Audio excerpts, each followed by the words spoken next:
మనం నిద్ర లేవగానే డైలీ బ్రష్ చేయనిదే ఏమీ తినలేము. ఎందుకంటే మార్నింగ్ నిద్ర లేసేసరికి నోట్లో బ్యాడ్ క్యావిటీస్ ఫామ్ అయ్యి బ్యాడ్ స్మెల్ వస్తుంది.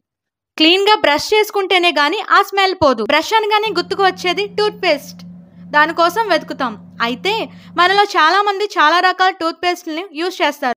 కొంతమంది టూత్పేస్ట్ని ఎంచుకునేటప్పుడు వాటిలో ఉండే ingredients, health benefits and taste కూడా ప్రిఫరెన్స్లోకి తీసుకుంటారు. మీరు అబ్జర్వ్ చేసి ఉంటే టూత్పేస్ట్ లాస్ట్లో కలర్ కోడ్ కనిపిస్తుంది. ఈ కలర్ కోడ్ టూత్పేస్ట్ యొక్క ఇంగ్రీడియంట్స్ మీనింగ్ని తెలియజేస్తుంది. అసలు ఈ టూత్పేస్ట్ కోడ్ ఏంటో తెలుసుకుందాం. పేస్ట్ అడుగు భాగంలో కలర్ కోడ్ కనిపిస్తుంది. అవి green, blue, red and black. అవి పేస్ట్ యొక్క ఇంగ్రీడియంట్స్ కోసం తెలియజేస్తుంది. గ్రీన్ కలర్ న్యాచురల్ వాల్యూస్ ఉన్నాయని, డేంజరస్ కాదని అర్థం. Blue colour natural and medical values ఉన్నాయని అర్థం. అలాగే red colour natural and chemical values ఉన్నాయని. Black colour pure chemicals use చేస్తారు.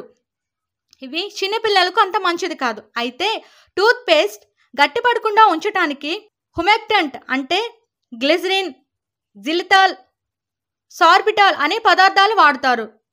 పళ్ళల్లో ఇరుక్కున్న పార్టికల్స్ని క్లీన్ చేయటానికి మరియు టీత్ పాలిష్ చేయటానికి కాల్షియం కార్బోనేట్, సిలికాని యూజ్ చేస్తారు. టూత్పేస్ట్ పలుచబడకుండా ఉండటానికి కార్బాక్సిమిథైల్ సెల్యులోజ్, సాంతాన్ గమ్.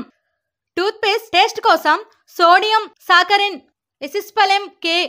అలాగే ఫ్లేవర్ కోసం స్పియర్మింట్, పిప్పర్మెంట్, సోంప్, bubble gum and cinnamon use చేస్తారు.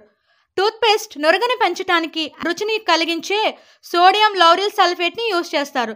ఈ వీడియో మీకు నచ్చినట్లయితే please subscribe my channel. Thank you for watching.